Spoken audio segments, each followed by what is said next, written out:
বিধানসভায় পুরো ফাটিয়ে দিল কৌস্তব বাগচি। দেখুন আপনারা সেই ভিডিওটা ফার্স্ট থেকে লাস্ট অব্দি, আর অবশ্যই ভিডিওটা ভালো লাগলে লাইক করে দেবেন আর সাবস্ক্রাইব করে আমার পাশে থাকবেন। তো দেখুন, জয় সিয়ারাম।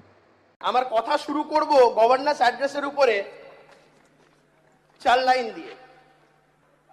আজকে বক্তব্য অনেকে রাখছিলেন প্রথম দিকে, কেউ কেউ বলছে তারা নাকি পাণ্ডবরা কোনোদিন চুরি করেছে বলে আমার তো জানা নেই,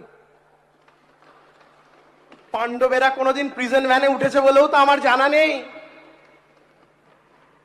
আমি সরকারকে ধন্যবাদ জানাই, আমি হাউসে বসে থাকা সরকার পক্ষের প্রত্যেক বিধায়কগণকে ধন্যবাদ জানাই, আমাদের দেবতুল্য কার্যকর্তাদের তথা পশ্চিমবঙ্গের জনগণকে ধন্যবাদ জানাই।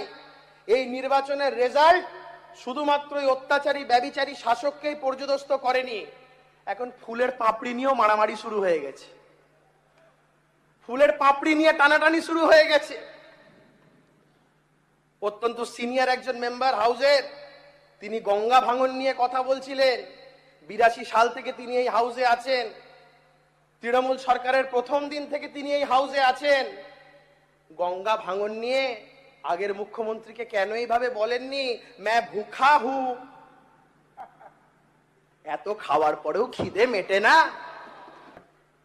মোথাবাড়ির এমএলএ মাদ্রাসা নিয়ে কথা বলছেন, সংখ্যালঘু সম্প্রদায়ের উন্নয়নের কথা বলছেন। কোথায় ছিলেন মহাশয় আপনি যেদিন মোথাবাড়িতে বেছে বেছে হিন্দুদের ধরে মারা হয়েছিল?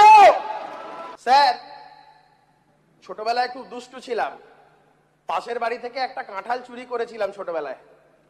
আজ অব্দি বাড়ির লোকগুলোর চোখের দিকে তাকাতে পারি না। আর দেখুন কতগুলো চোর এই হাউসে বসে তারা গণতন্ত্রের কথা বলছে, সভ্যতার কথা বলছে। লজ্জা, ধিক্কার। আরে বসুন বসুন, অনেক বলেছেন বসুন, অনেক বলেছেন বসুন, অনেক বলেছেন বসুন। আমি বলেছি শুন, honourable speaker sir, honourable speaker sir, honourable speaker sir, আমি বলছি ঠাকুর ঘরে কে? আমি তো কলা খাইনি।